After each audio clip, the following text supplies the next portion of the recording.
9:30, Tom. All right. Good morning. Welcome to Sunday Civics. Thanks for tuning in. If you're watching this live, you can ask questions. Mike will put you in. Just send a message to Mike and he'll figure out how to do that. I'll get a message and we'll bring you in for questions because we're going to accelerate some of our discussion because this is something I'm passionate about. I've always had this thought that there should be a 100 by 100 foundation. That's what I was going to start, a foundation called 100 by 100 because everybody should vote. And I know that that's just strange, but the 100% participation and 100% security. Somewhere in Silicon Valley, they must have a secure system for computers and voting. It happens in banking. I'm sure there's hacks once in a while, but they find the hack and they fix the hack. So why can't we have 100% participation? And so that's always been in the back of my mind, the voices in my head. And then there's things like normative and real in economics. I like economics, but normative being what should happen. This is how we want to live. This is what should be the world. And then real, no, this is what really happens. So normative and real are constant battles from Shakespeare on to voting for me. So I'm always on the normative side. Why don't more people vote? Everybody should vote. Everybody should be registered. And then I've been a political professional before, but I decided to ask a political professional to come on the show this morning and tell us, no, we don't care who votes. We deal with who does vote, not trying to get more people to vote. That the Board of Elections doesn't exist in order to help people vote. It's kind of just the referee out there to keep records. They have no skin in the game to get voter turnout any percentage higher. And those are kind of cold water in the face to some people to realize that the state Board of Elections, the local Board of Elections, does not exist to get you out to vote. It just exists to, I don't know what. So I asked somebody I've known for 40 years and somebody who I have this argument with frequently about normative and real to join us this morning and have you ask the argument about normative and real directly to him. So without further ado, let's bring in our guest for today, Dave Pfaff. We'll get the camera turned on in a second there. Hey, Dave, how are you this morning? Good, Tom. Good to see you. Good morning. Well, with that intro, I apologize because I paint you or other people as these realists who are, you know, the dirty dogs in the world or whatever. The world is real. It's not hyperbole. And I live in a fantasy world that everybody should vote or, you know, everybody's lawn should be green or something like that. Flowers should bloom. But the real part is the business. And what I do like to highlight often for people is that this is a business. So civics is a business. There's lots of things that it generates. Voting is a business. Being a candidate is a business. All that, and you know this. You've done this your whole life. So thank you for being honest this morning in advance. But let me start with the most recent election because that's what we're remembering. It was just on Tuesday, not even a week ago, and whether it's in Niagara Falls where a city judge is now going to get a $2 million contract, 10 years at $200,000 a year. And maybe only 1,500 people elected that contract for $2 million. Or India Walton in the city of Buffalo, who now has a $500 million annual budget, and only 11,000 people voted for that person, and 9,000 people voted for the 16-year incumbent. So about 20,000 people voted in the city. So, I mean, break that down for us as to whether that mattered? Are we ripped off? Well, you know, voter participation, in my view, it's a choice. Candidates, you know, people always talk about, we always want, you know, everybody voting. That simply isn't the case. The only people, for my candidates that I run, the only people I want voting are they're voters. The other side, if you're not with me, I hope you forget it's election day. I know that sounds cruel, but that is the reality. As you said, reality versus normative. That's the reality of politics. Is Byron Brown would have been happy if 3,000 more Byron Brown voters came out. There is something disturbing about the idea that whoever India Walton's people are that you know voted for her, that they picked the mayor for the city of Buffalo for the next 4 years, unless Byron does a write-in, and that's possible. But you know, if you're a blank or a member of another party, you had no say in this. Absolutely no say in this. And the Democrats who sat home, they have no say in it now. Well, good point. You know, you jumped an hour ahead, so thank you. But only Democrats. 11,000 people of Buffalo did not pick the next mayor. Only 11,000 Democrats in the city of Buffalo picked the next mayor. So blanks had no opinion or no say. Republicans had no say. Conservative.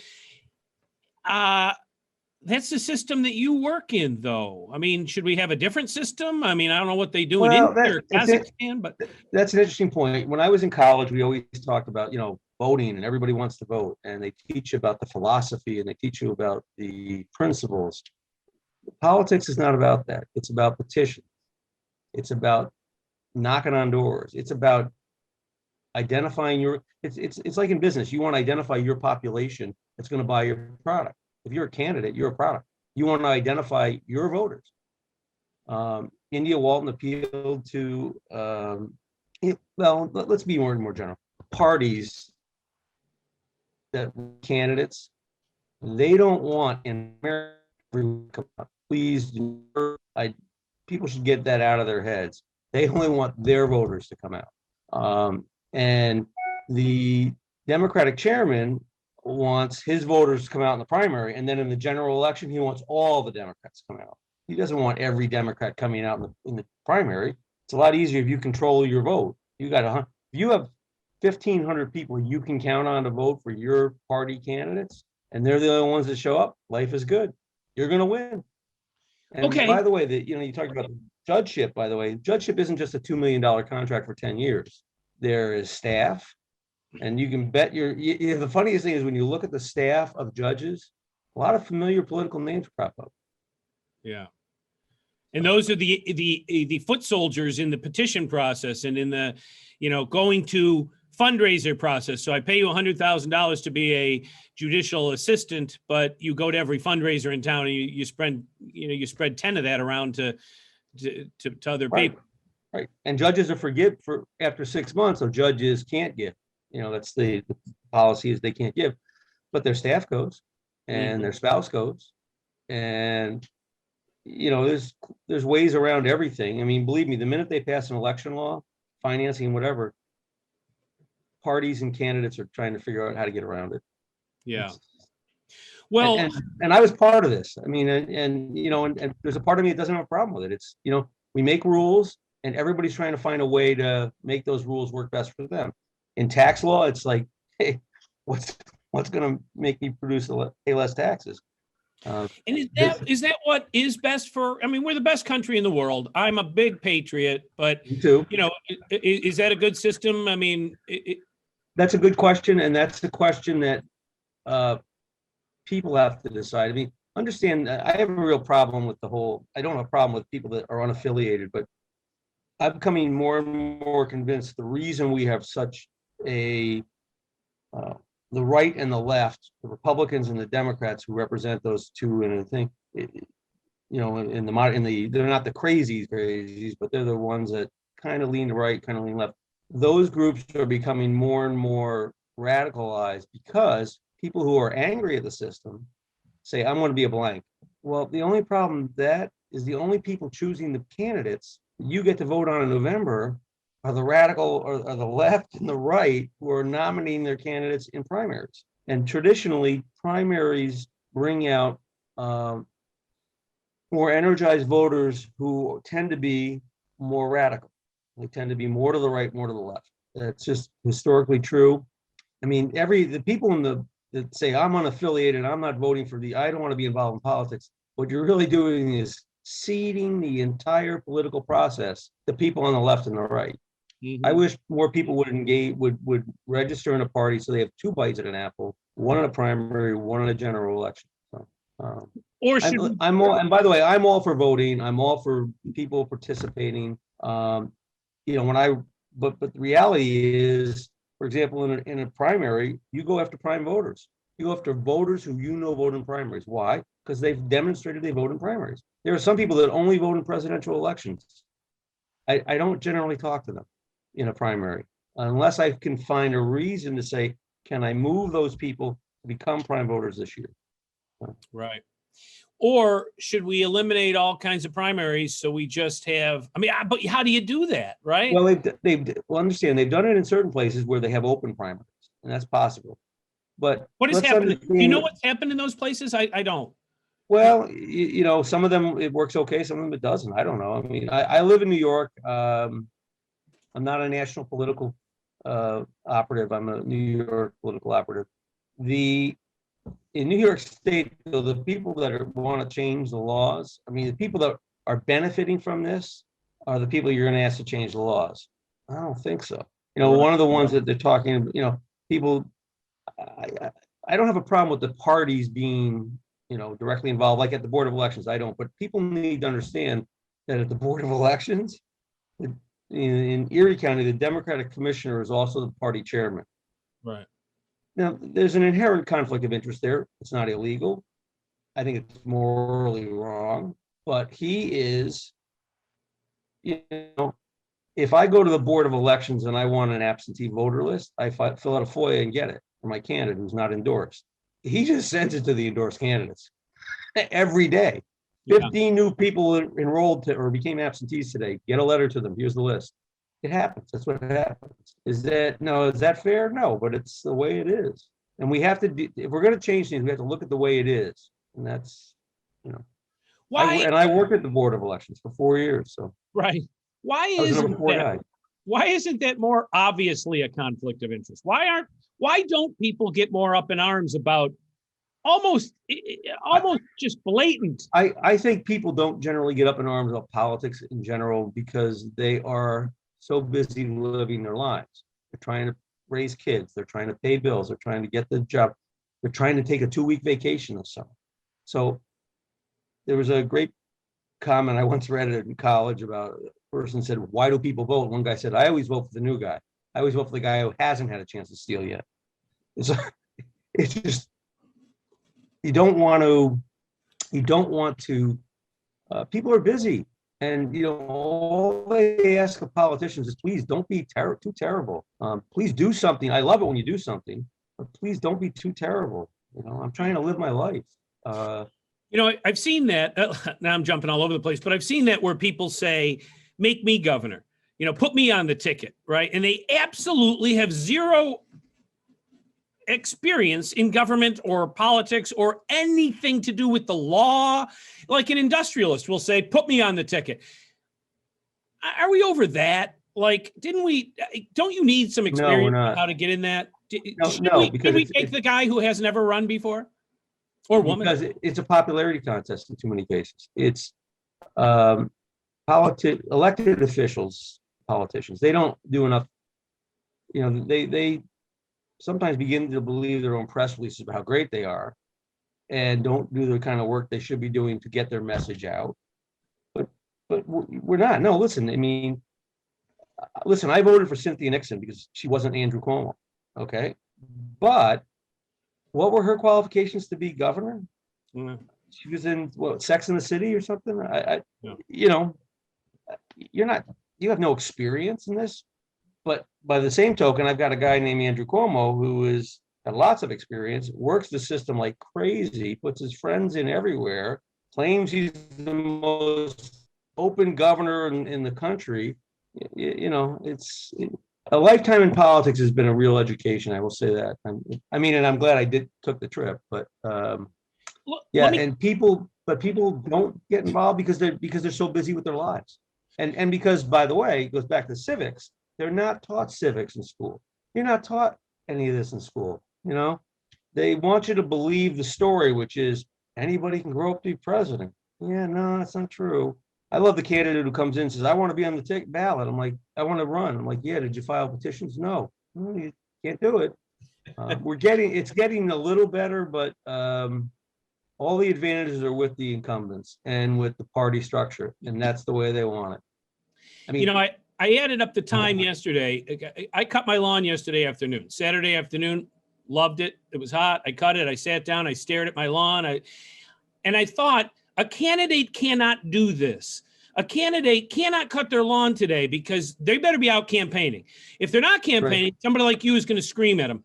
Then I added up the dates that happens. It's almost about a 10-month process from starting to get your team together, create the petition, circulate the petition, file it, go through a primary, go through the general.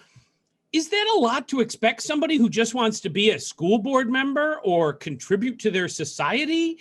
Isn't it too much these days? I don't know. I wouldn't have wanted, I've never been, I don't want to be a candidate. Yeah, I don't either. I don't know that it's too much. I don't think that the process, and this goes back to voting in New York State particularly, anybody who complains about, the voting, it's so hard to vote in New York State, you don't know anything about voting, and you're probably lazy because you don't want to, it's so easy to vote in New York State, it's not funny. I mean, they send you a card. I mean, everywhere you go in government, you can register to vote. If you move and you get a new driver's license, you can change your registration. I mean, people who complain about not being able to vote are doing it for an agenda. They have a reason to do it. They're trying to portray themselves as part, it's so difficult to vote. It's just not that difficult to vote. In New York. I don't know about these other states, because when I see a line of somebody waiting 5 hours, I don't wait 5 minutes where I go vote. Right. Well, who waited 5 hours last year were the people who went out and did early voting. I mean, I walked in and out last year in 5 minutes. Yeah. People stood in line. I think the novelty of early voting is off. I have an issue with early voting too. Is it worth the cost? How many people voted early who wouldn't have voted in the normal election? If you're spending 10 minutes, and I'm throwing numbers and I don't know if they're real. Let's say you're spending $10 million to get another 1,000 people to vote. It's probably not a good use of money. I want money used intelligently. And I'm not against, the whole idea that you can register on the last day to go vote. No, the Board of Elections has to have roles of who's coming in and out. The other one, I don't have any problem at all with people having to have voter ID. It's so easy to get voter ID. Yeah. And you know what? If we want voter ID, why doesn't the nation do a voter ID? Everybody who registers to vote gets a national voter ID card. Boom, we're done. Yeah. Yeah, these seem like strange arguments, because it is, at least again in New York, it's easy enough to vote. I don't know when 6 a.m. to 9 p.m. isn't enough time. And I don't know how that 15 hours. Yeah, I don't know how that becomes a problem for anybody. And in New York State, if there's a reason because of job and other things you can get 2 hours off from the job. They got to pay you to do that. Now, if I'm Jeff Bezos, though, and I run Amazon, and last year we went through the COVID problem, and last year I got a mail-in ballot, and last year voter turnout because of mail-in ballots was like 20% higher. Don't you think Jeff Bezos would continue mail-in ballots to have the automatic, voting higher be a good thing? This year I couldn't vote by mail, and I felt it. I had to actually walk down. I was put out to have to go in person.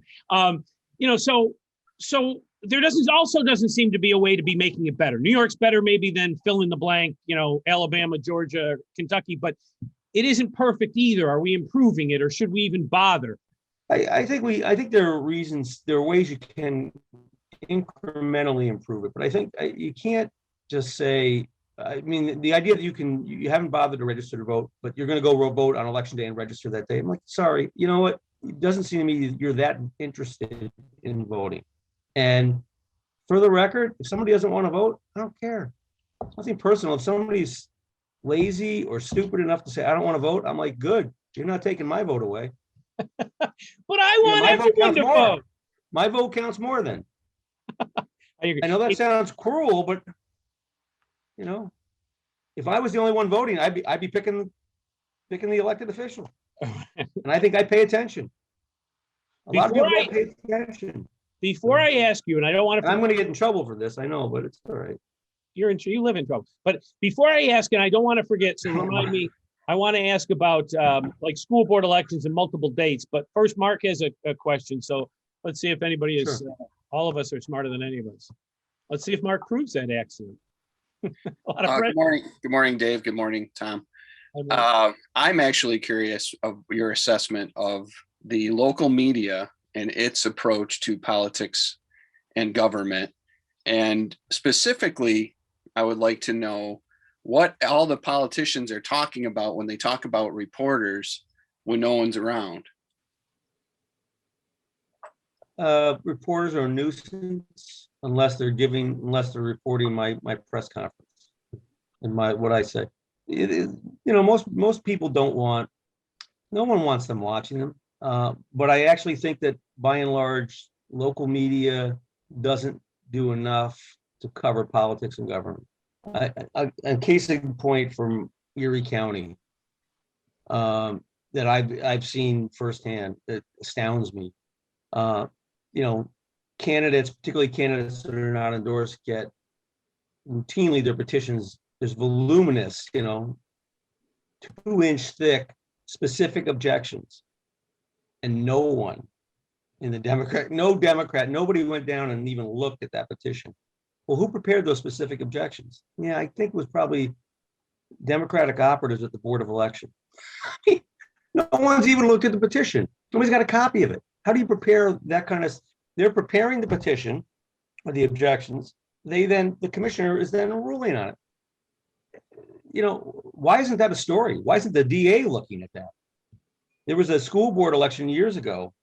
The only person that looked at my candidate's petition at the Board of Elections, which is recorded, you have to file a freedom of information and request it, was me. I certainly didn't prepare those objections. And I'm willing to bet if you went into, the Commissioner Zellner's office and you went on the computer, you'd find, hey, somebody was doing all that research right there. What do you think that is, though? Is that because we're just not savvy enough? We don't know enough No, ourselves? I think in some cases reporters, and I'm terrible at this with politics, because when a reporter's asking a politician a question, I always wanted to say, well, the next question is, and I'm waiting for it, and they don't do it. I think sometimes, and I think you're one of the few exceptions, elected reporters don't understand the process well enough to ask the right question. They, here's a press release. Oh, great. I'm great. I'll ask you 1 or 2 quick questions about it. I won't ask you the hard question because I don't even know that there's a hard question to ask. I mean, like with the factory in a swamp kind of thing, there are questions there. Why here? Why now? What are we doing? It's very disappointing. I think part of it is that everyone has agendas and they may be doing the best they can, but they don't know enough about the process, and they don't even ask for more information. Right. All right. Thanks. Appreciate it. No problem. Keep up the good work, because we need, was it Ray Herman was one of the best investigative reporters I've ever seen. There's a guy that dug into it, learned the budgets, learned the questions, asked the elected officials, and it became, people, when he called, people returned the call, but they were terrified. Yeah. What's he calling me for? Dave, for civics, if people don't take the time to even vote, do they take the time to really care whether there's an extra snowplow or streetlights or anything else? I mean, how insular is the government being run if so few people are participating in it, even getting started up and running? I think that the more engaged people are in their government, the more they ask questions, the more they demand answers. The more people that are elected will say, we have to fix that problem. There is a factor that happens, though, at some point with an elected official where so-and-so is the guy that calls every week. I've been in people's offices where I would often get that call. Dave, you handle this one. Okay, I don't mind. I became friends with a lot of those people. They were like, you're good. You actually want to solve a problem, because I think government exists to solve problems. Collective problems that we can't, you can't put a street light on your street, Tom. It's right. You're not set to do that. You shouldn't have to plow the road in front of your house. They want to do, people want problems fixed. And they don't, what? They really don't care what party does it. Most people couldn't care less unless they're tied into the party. They don't care who fixes it. Just get it done. What if I don't care about streetlights because somebody already put them in and they're fine and 3 of them are broken out of 5, but so what? I'm in, and I think I'm going to give a developer a bunch of money to rehab a building that no one has asked to be rehabbed. Do we spend money we don't need to spend? I'm picking on developers, but all the time. all the time. Yeah. They spend money like it's not theirs because it isn't. It's what they've taken. And, one of the great things I heard India Walton say that I love, because it frustrates me, is, do we really need 9 people doing public information? Answer your own question. I mean, the county executive, do I really have to hear Mr. Anderson speak every time? Can't you just answer the question without a script? No, because you're terrified of making a mistake. You make a mistake, someone like me will use it against you in an election. So does it start with voting then? Again, I feel like I can win this. I can win this point, because for the normative people, if we had more people paying attention to who they got in, wouldn't they normally then pay attention to the next step, what they do? How do we expect them to pay attention to what somebody does when they don't even care who gets in? Listen, I have no problem trying to increase voter turnout. I really don't. And but again, the way you increase voter turnout is you go to more voters. And in elections have become, particularly in primaries, you go to prime voter. I don't follow that model necessarily, and I've been finding some good success with that. But yeah, what are you gonna do? Mandate voting? I think that's ridiculous. I mean, voting is a right and it's an option, but if you don't want to vote, okay. I think that the more people, again, we don't teach this in high school. People in high school, you had those high school students on the other. I'm willing to bet they're going to register first day. I registered the first day I turned 18. You probably did too, Tom. Mark probably did. Everybody did. I was going to get registered. I don't miss an election. Right. I mean, I get every piece of mail. Everybody calls. It's like, he's voting. The secret to getting results is people learning how the process works and realizing that by voting, they have power. Do you think we could make it more interesting so that people would pay attention? Because that's the business that I'm in now, is how do I get more people to pay attention? Because there's so much money involved in not even the corruption. I don't care about corruption. We need to build a city. Every street light has to work, not 3 out of 5. The streets have to be plowed. How do we get people to pay attention more? Is what, how do we? Is it possible to make this more interesting for people? I think that it's a multi-pronged approach. One is you have to refocus on civics in school. You have to, kids need to actually, part of your senior year or junior year or every year should be something on civics. This is what being a citizen means of a society. You have elections, in a country like ours, you have elections. You should pay attention to your media. You should ask questions of people you elect. I think that we need to find ways to make board meetings. Board meetings are the dullest thing in the world for any town, unless there's a hot issue. And people, part of it is people have to own up and say, look, I want a better city, so I'm going to be active. And this forum you've got going is great because it's got a lot of people doing that, saying, I'm going to be active. Now, one of the things you and I have talked about in the past is access to information. If you're an endorsed candidate, you got it. It's there. They're going to give it to you. You know what? If I want the voter file, I have to go to the Board of Elections, request it. It may take days. Sometimes it doesn't. It may take days to get it, for them to put it on a disc. It should take 5 minutes. Sometimes I've gotten it fast, but why isn't that available 24/7 online to everybody? Okay, public information. And people will raise issues like, oh, well, there's a domestic violence issue. Yeah, that's covered. We've got that covered on how that's not. There issues have been raised, legitimate issues, but information should be easy.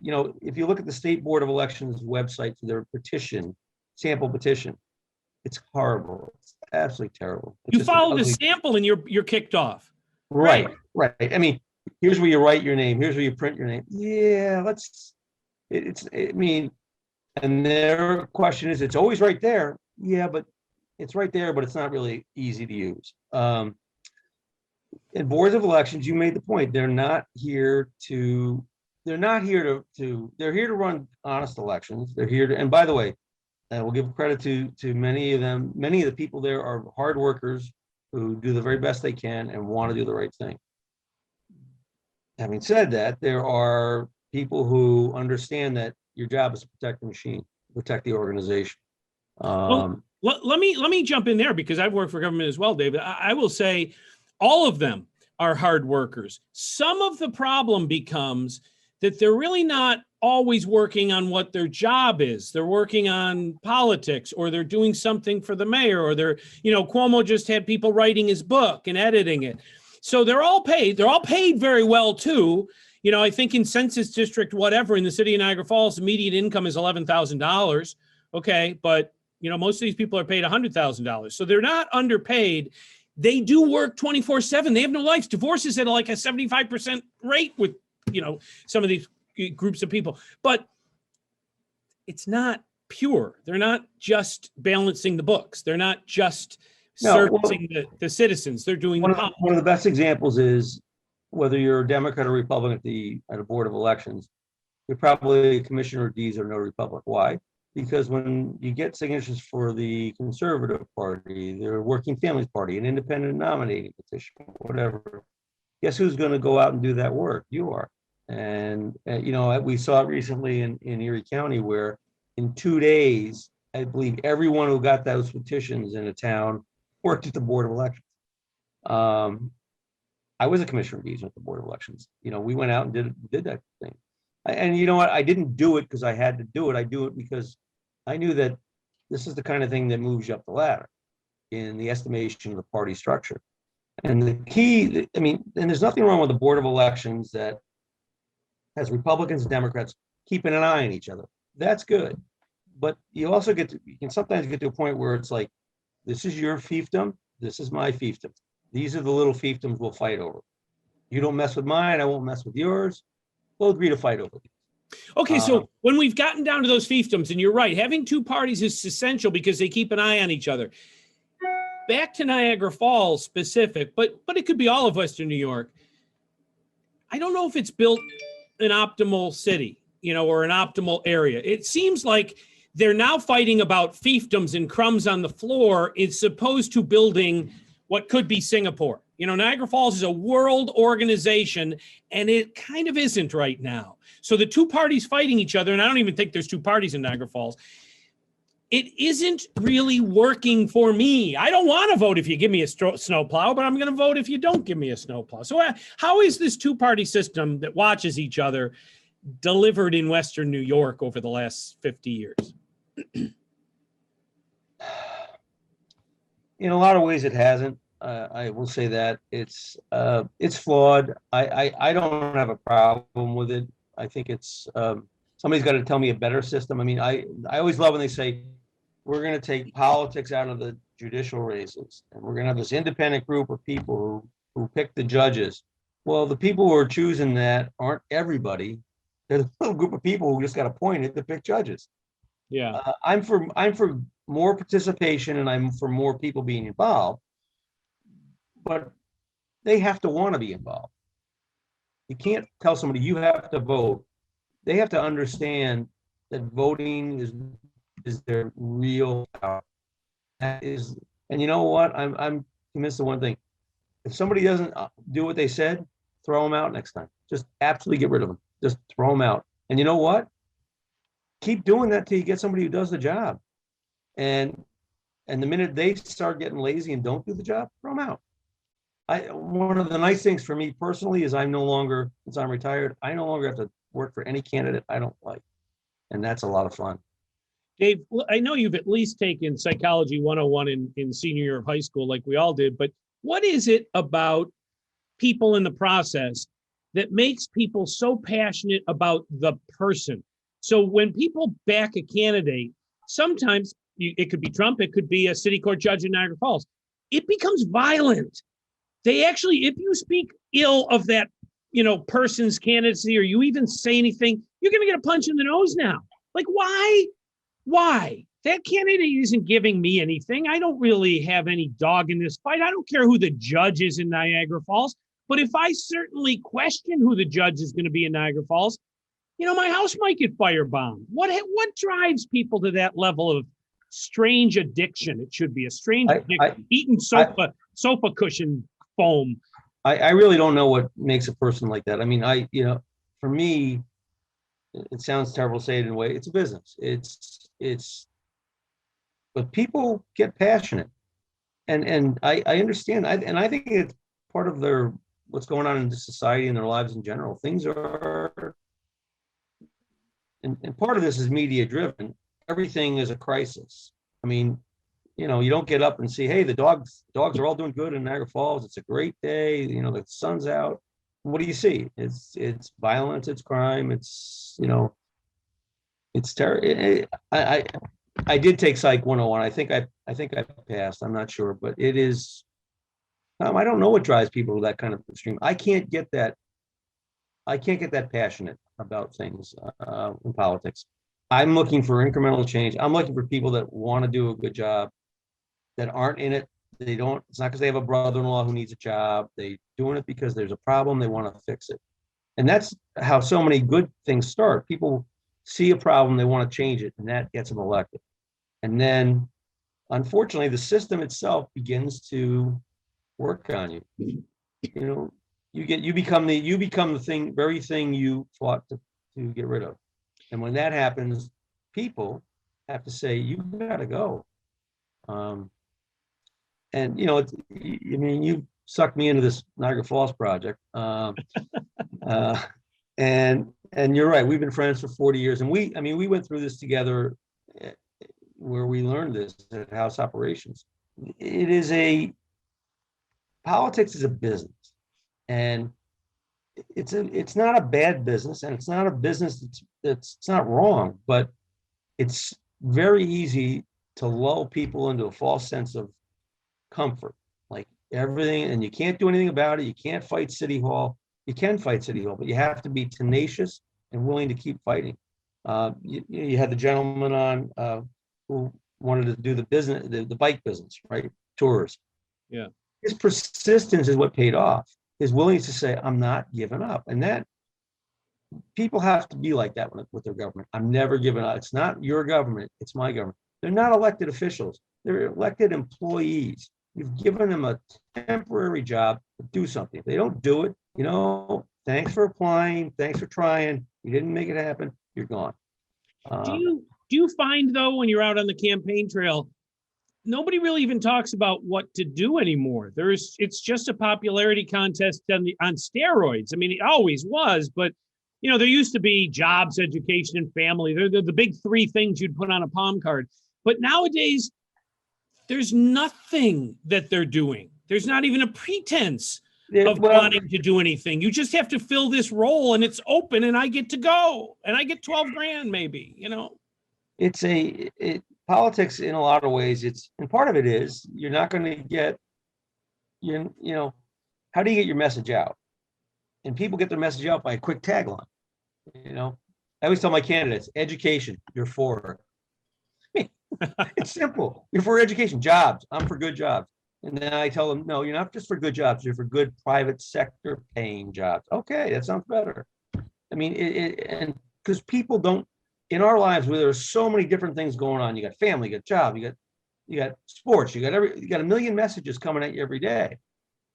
And what you want to do with it's marketing. Candidates is elected officials, unfortunately, it's become marketing. How do I market my message? And it's a constant battle. And in some cases, on a larger level, the media itself has picked sides. I mean, there was a time when Walter Cronkite said, Vietnam's a trouble. Everybody in America said, holy cow, this is a problem. Today, you turn on Fox News or CNN or, they're pushing an agenda. I actually think Mark hit the nail on the head weeks ago when he said that it's local media, the little local media that you can't shut up and has no agenda except their community that can really get messages out. And the big conglomerates, they've picked sides. Yeah. Hey, let me go back to something from before. Sorry if I ramble, by the way, it's me. No, because we could go in 100 directions here, but let me go back to elections and voting, where We have 10% turnout on primary day, which is a big important day, but school board elections are far less. Why is it part of the political professionals' design to have 17 different election days instead of just one? Like if my school board was Tuesday, I would have voted for my school board person. It was in February and I didn't go because I don't have kids in school, and that's a bad excuse, but it was set up, originally most elections were set up differently. I mean, elections and village elections were initially set up to be different than normal partisan elections, to take partisanship out of it. Would it be easier if everything was one day? Yeah, probably. I don't mind that there's separate days. In Village of Kenmore, where I live, they used to have a March election for Village. They finally changed it and put it on when the normal elections are. Okay. But that's a decision they make. Villages can make that decision themselves. I'm the Pope of Greenwich Village here, so I'm saying I want higher turnout. Wouldn't it make sense to have everything on a certain day? Like Christmas happens on the 25th of December. We all stop and celebrate Christmas, I guess. But if you had Christmas, sometimes now and sometimes later and 9 different Christmases, we'd probably all get tired of it. Yeah, the thing is this. Is that by design? So my question is that by design, by the evil people that twist the dials behind the green curtain, or am I just, not on my medication? No, it was not. It was. These elections were set. I mean, that's the other thing. People think there's some grand design that was set up to be a certain way. It was designed that way originally to make sure that parties weren't running candidates. That's what the original design was. And the problem is, once you set, it's like a bureaucracy. Once you set it up, its job isn't to solve the problem. It's to keep the bureaucracy there. I love when people say, we have a social services department that's designed to get rid of poverty. No, it's not. It's designed to manage poverty. It's got nothing to do with solving the problem. So if you solve the problem, they're all out of jobs. Let's get real here.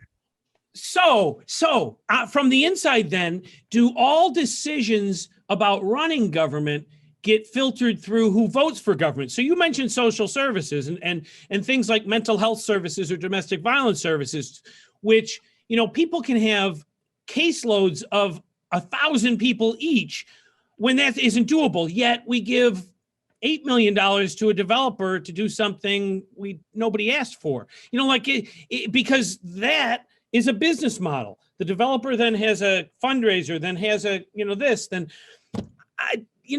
this is where people pull their hair out now.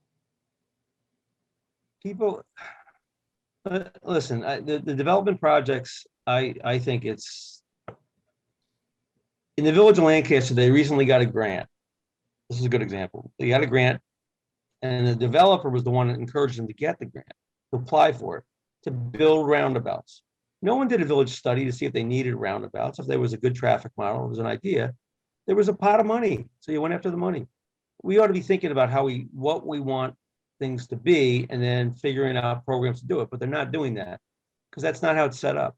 Dave, how do you change that? I don't know. Shut up! No, I'm kidding. But Dave, here's my biggest frustration. I've asked everybody for 2 years now, 2+ years in Niagara Falls. I've gone around and said, what do you want your city to be? What would be a magic wand? What would you make happen? And they stare back at me. It's like, don't ask me that, or who's asking me, or I can't even conceive of that question because there's so much, resigned depression maybe, or it's never going to get better, or I can't fix it. Roundabouts is a perfect example. I don't know if I want roundabouts. Nobody's ever asked me. They just start to appear. And maybe I wanted mental health services. Maybe I wanted, no taxes. Maybe I wanted my garbage picked up. My street plowed. Maybe I want solar power. Maybe I want something else than to scream at you on a Sunday. The funny thing about those roundabouts is the people in the senior building that now have a very difficult time getting across the street because there's a roundabout instead of a stop sign and a light are finding it means they can't really go downtown Village and go to it's like, we actually did a piece in there and said, Did anybody ask you if this was a good idea? I think my candidate won that tower, 70-2. Because again, and again, politicians get in their mind, I know what I'm doing. This is a great thing. They'll love the fact we're bringing money in. We're doing this. No, there's another situation out there right now in Lancaster where they built these beautiful homes, gorgeous homes. I don't know what they're going for. Now I want to put low-income housing across the street. Okay, nothing wrong with low-income housing, but did anybody think about this? Mm-hmm. These people are enraged. I'm thinking like, and not that it shouldn't go there, but it's like, is there a master plan? Has somebody actually said, is somebody actually thinking about this? Or are we just finding money and saying, let's do it? And Okay. You're right. Politicians, by the way, politicians love people who give money. And when you give a contractor money, he's going to give you something back. The last one who didn't was Roseanne DePizio, and she lost the harbor project. So I mean, one of the most, don't get me going. You're going to get me going. I'm going to get upset now. Yeah, you can yell at me. I'm going to yell at you. How does anyone, I think part of the frustration is that people can't really be involved in their government or politics anymore because it's really kind of exclusive. And I'll say lawyers for one. Back in the day, you used to get your law degree and you'd go to work for a law firm, but then you'd run for public office to get your name around. And then you'd only serve 2 to 4 to 6 years and drop out because now you had your name around and you had your law practice, which is what you went to school for, which is what you wanted to do. But now it seems there aren't even those opportunities for lawyers to run for public office because lawyers now run and they hold the office for 40 years. They never get out because they not only keep that, but they keep their private practice. And then there seems to be a little bit of a conflict there because everything gets funneled to everywhere.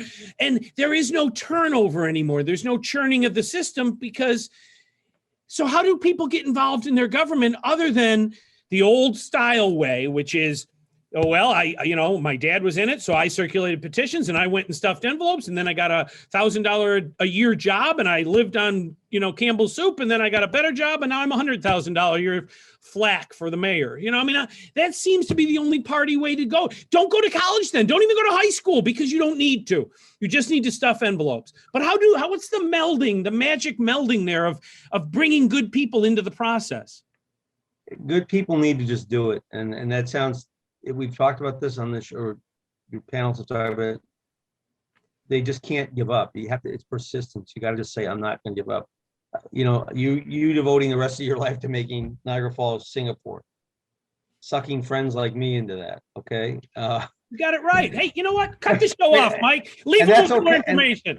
And that's okay. And it's me saying, you know what? I've got a modest pension. I'll be getting Social Security.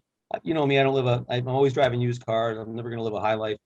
That's okay. I don't mind devoting what I got left to making it better because I got a kid and I got grandkids and I want the world to be better for them. How do we make it better? It's people just stepping up and saying, I'm not going to listen. I'm mad as hell and I'm not taking it anymore. You talk about judges though, and this is always a point. People, in Erie County, every Democratic challenger this year, their petitions were challenged and they took them to court. And a friend of mine said, well, how can they take all these people to court? I said, well, because they're not paying lawyer fees. Said, what do you mean? I said, every lawyer that's doing this is doing it to get a chit because they want to be a judge someday. I mean, the only thing they're paying are filing fees. And don't worry, we'll raise that filing fee for the candidates we're defending. Who are trying to get rid of their opponents, we'll go do the filing fees. We'll pay the filing fees. And then it went through the process. I mean, the reason every time you go up the ladder, the candidate who has no resources, who's a challenger, has to put the money in. And they're not campaigning while they're doing it. It's every one of those candidates. And geez, the board disqualified so many of them. I wonder why. Because the petitions were bad? Or because the person who is running the party is running the Democratic side of the Board of Elections. It's tragic. It really is. And it's wrong. But these things have our own friends and neighbors on them and other people. So So Niagara County, hired a new $82,000 public information officer. It was never put on Indeed.com. No one else had a shot at that. It just becomes a newly created job or whatever, filled by somebody's brother. I mean, that's not a way to go to Niagara University, get a communications degree, get an A+, write a thesis. It's the Erie County Water Authority commissionership. The last one went to Michelle Iannello, who was a former county legislator, who was married to Dennis Ward, who is part of the party structure. What are her great qualifications? Michelle's Michelle, whatever. I'm not complaining. But I'm like, there are better qualified people. She isn't, but I'm sure she'll do a good job for her people there. So I remember that story when it came up, and it was kind of shocking that there was no Ray Herman to question that. It was just reported. Only one person applied, and it happened to be the wife of the Supreme Court Justice. That was it. It was a 3-paragraph story. Right. What how do we People go back? And you know what? We live next to Lake Erie. People should be enraged. And again, I know a lot of people at the Water Authority, and I like most of them. I don't know if they'll be my friends now, but most of them are people that I say hello to. Do we really need 7 or 8 people in human resources? Right. Please. Yeah. But we get a turnaround, a turn circle instead of, do we need to cut government? I mean, there aren't people run for office, cut government, and they don't cut government. I mean, when does the rubber meet the road that somebody actually gets in and does any of this stuff? Because no one has, both parties. Well, I don't know. I mean, all you can keep doing is trying to elect people, and when they fail you call them on the carpet and say, you lied. You said you were going to do this. You did this instead. It's, for me, that's one of the reasons I'm working so hard against the guy running on the Democratic side for comptroller. He promised me he would not. He's my county legislator.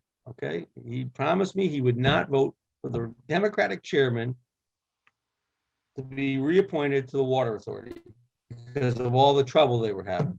And then he lied. He did it. I said, I'll never vote for you again, and I'm going to work against you the rest of my life.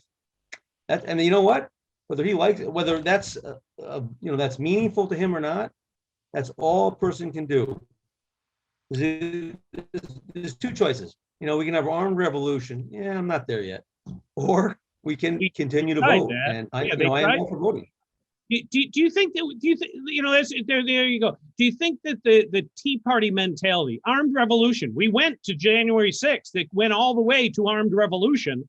Do you think that's run its course, that we can get back to like government matters and the right people matter, and we can argue about policy, but this isn't pitchforks? Tom, I certainly hope so, because I think that's an embarrassment that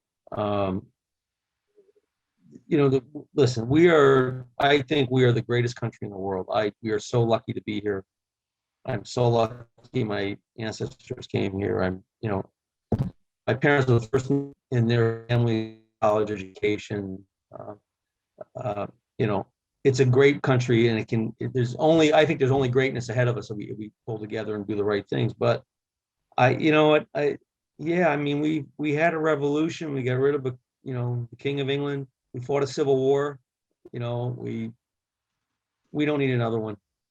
Do you think we can take all of our talents, people like you, people like me and others, and actually make people think about civics, because we really haven't in the last 20 or 30 years? Do you think we can turn that corner? I hope the answer is yes, because I'm going to try it, and I know that you're helping me try it. Tom, if I didn't think we could, I wouldn't appear on your show. I wouldn't have this discussion. I'd say, look, I'd love to do that, except I'm reading a book today.